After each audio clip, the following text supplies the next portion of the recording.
we're moving on into health now. Let me just go ahead and get rid of this if it ever goes away. Thank you. All right, here we go. It is. So Black people with Parkinson are underdiagnosed and mistreatment. Yes, she is. She is. I think it's just I'm trying to hold on to my youth. And when I see these people actually showing their age, it freaks me out a little. But yeah, she's still a gorgeous woman. So let's see here now. So this was reported today. A few years ago, the organizers of one of the largest U.S. exercise programs for people with Parkinson's disease realized they had a problem. Most of the students were white. We're always asking who's not in the room and why are they not in the room, said David Levithal, program director for Dance for PD with the Mark Morris Dance Group in New York City.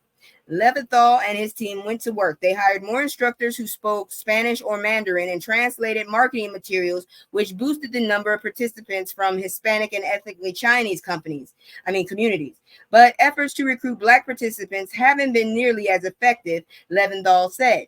Exercise is considered fundamental to the treatment of Parkinson's, which studies showing it can alleviate symptoms of the disease and improve mobility, flexibility, and balance. But people who run Parkinson's exercise programs in a handful of U.S. cities describe great difficulty in recruiting Black people. And Parkinson's movement is medicine. So if you're not figuring out how to engage communities in movement, it's basically like withholding medication, Leventhal said. If this were a pill, there would be an uproar. So y'all hear that. If you know anybody with this, they need to be moved around.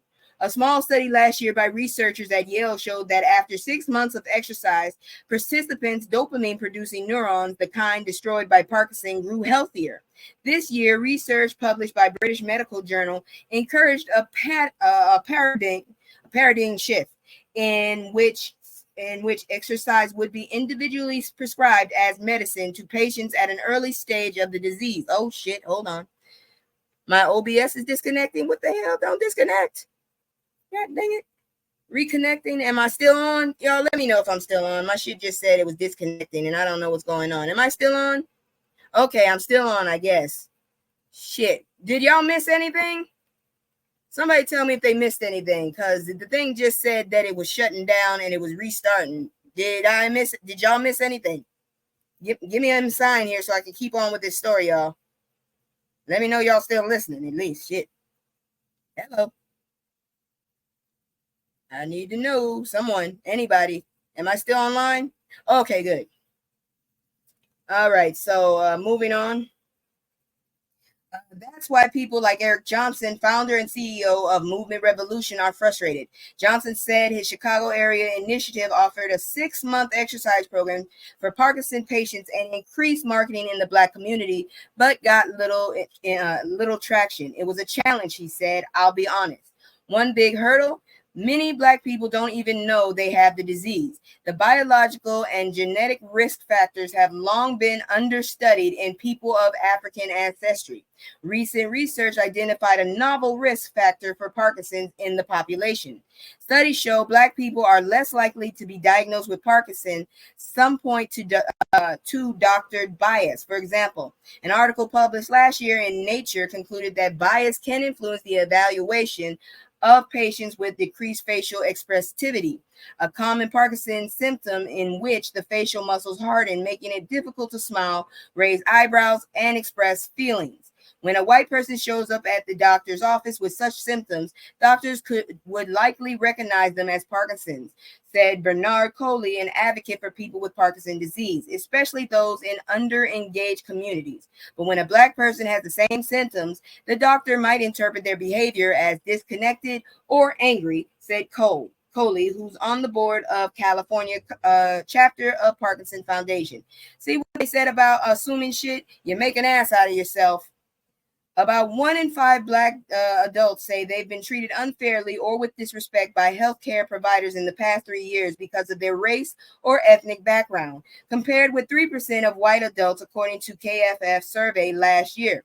The survey also found that 6 in 10 of Black adults say they prepare for possible insults and feel they must be careful about their appearance during healthcare visits, while 1 in 3 white adults feel feel the same. All right, I'm gonna tell you off the back. I don't know what it is, but my mom made sure I was clean and I smelled good and my hair was done whenever I went anywhere. And I feel the same way. If I'm gonna go see someone I don't know that's about to check me, I want to be clean.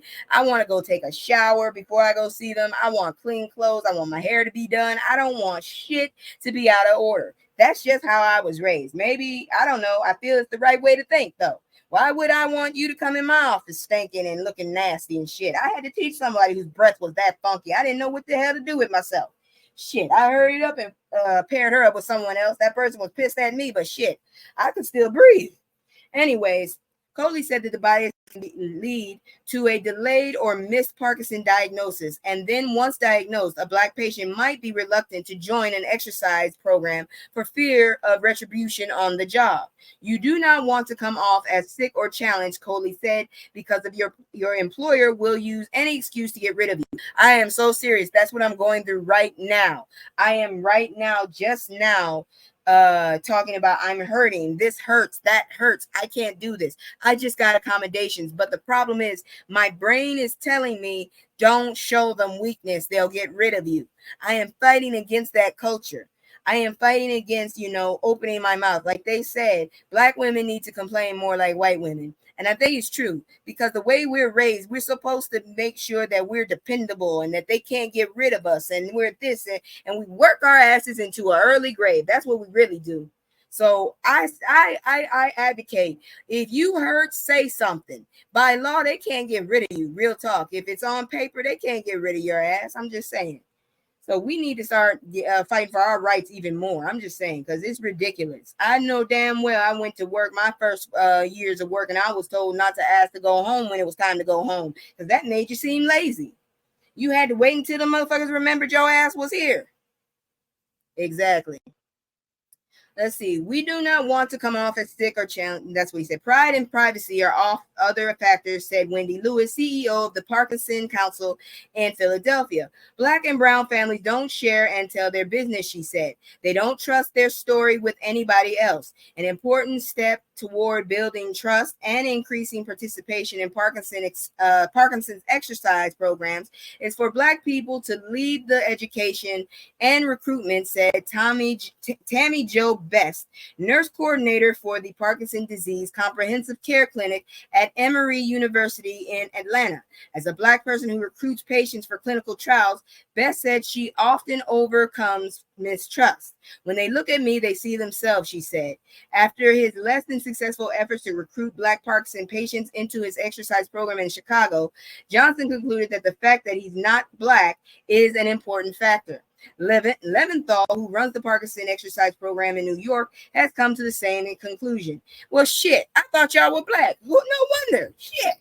His organization, the Mark Morris Dance Group, is fundraising to provide the micro grants to groups in underserved communities to start Parkinson dance programs so that they can become the holder of the purse and the puller of the purse strings, and they're making those financial decisions on their own. Just a damn thing. Static and volume is low. What you mean? My volume is low? And if you hear static, it's not static. It's actually the area I'm in my background is actually, it has sound. That's actually crackling fire. That's what that is. But if I'm really low, I'm not sure, because my volume is up. Give me a second. Where's my mic? Yeah, my mic is all the way up. Give me another second. Let me see here now. The volume is all the way up. Yes, your volume became low. You know what probably happened was the internet. I'm just saying, it might have been the internet right there. So give me a second. I'll see what I can do, but it might be just the internet fucking with me. Let me see. Won't let me do stereo. Reduce background noise, automatically adjust volume. Let me take that off. And okay, how's that? Better? I put it to 200. Can you hear me? Tell me if it's too loud, because I pushed it up to 200. I'm gonna wait for y'all to let me know, because if I'm blasting your eardrums, let me know. I'm gonna close this news story because I gotta move on to the next one. I got one more health one and then some weird shit. Can y'all hear me now? Because I went ahead and I moved something and I pushed up the volume. You still can't hear me? Look, I don't know what to do then. Um, I can try and refresh because I really don't know what happened. All right, give me a second. I'll try and refresh, but if it doesn't go up, then that's just my internet, I guess. Give me a second.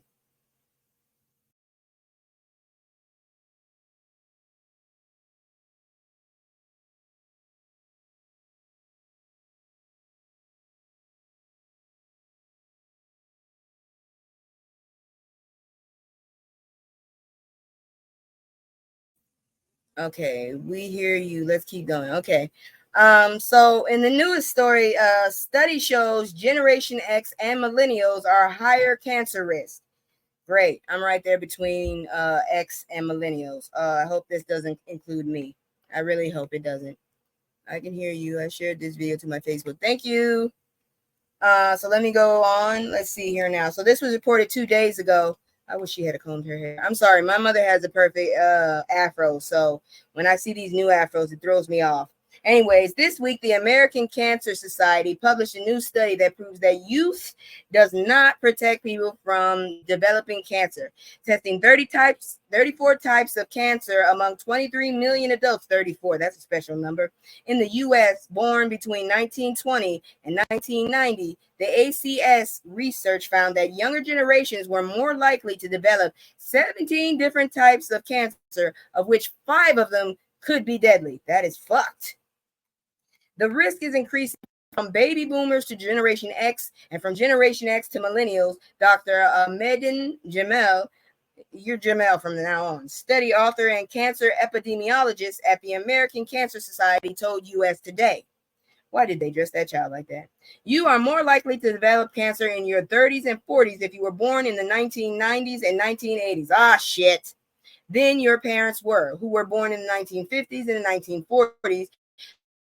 Dr. Bill Dahoud, chief scientific officer at the American Cancer Society, added per CBS. That is a terrifying picture right there. According to the study's findings, Generation X, born between 1965 and 1980, and millennials, I deny this shit here. Millennials born between 1981 and 1996, I think it's 1982, fuck you, were more likely to develop cancer in their breast, liver, ovary, colorectal, uterine, pancreatic, gallbladder, kidney, testicular, and more, with liver, uterine, gallbladder, testicular, and colorectal cancer having the highest mortality rates. Additionally, patients born in 1990 were three times more likely to have kidney and small intestine cancer compared to those born in 1955, the baby boomers.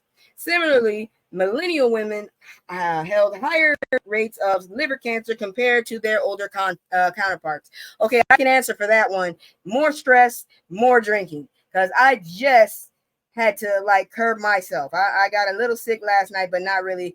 I was supposed to have moderation, but I was so relaxed and so happy to be relaxed. That's my fault. Still working on myself.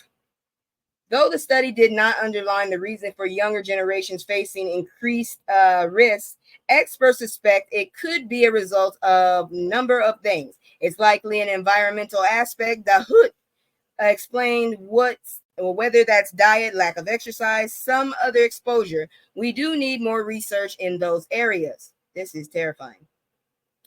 Timothy Rebick, professor of cancer prevention at Dana-Farber Cancer Institute, echoed these sentiments, sharing that lifestyle factors may explain the study's results. Early exposure to poor eating habits and diet can lead to obesity, which the Center of Disease Control and Prevention says can increase overall health and cancer risks. Though more research is needed at a pinpoint the exact explanation for these risks, experts agree that adults should be participating in more health screenings. From family history to regular checkups, early detection can decrease the mortality rate of some of these cancers. Yep, I wouldn't deny it. I was doing pretty good, but this stress is weighing on me. I'm not very good with the waiting game, but that's life. The increase in cancer rates among this younger group of people indicate generational shifts in cancer risk and often serve as an early indicator of future cancer burden in the country. Dr. Jamal added in a press release, the data highlights the critical need to identify and address underlying risk factors in Generation X and millennial populations to inform prevention strategies. If people have symptoms, do not dismiss them. Dr. Andrea Sersek, a gastrointestinal oncologist at Memorial Sloan Kettering Cancer Center, encourages. These dogs paid us this. Hell yeah. Y'all need, I for real, y'all need to see my damn face compared to last year. It's ridiculous. And that's it with that. I'm not going to go any further into that sports stuff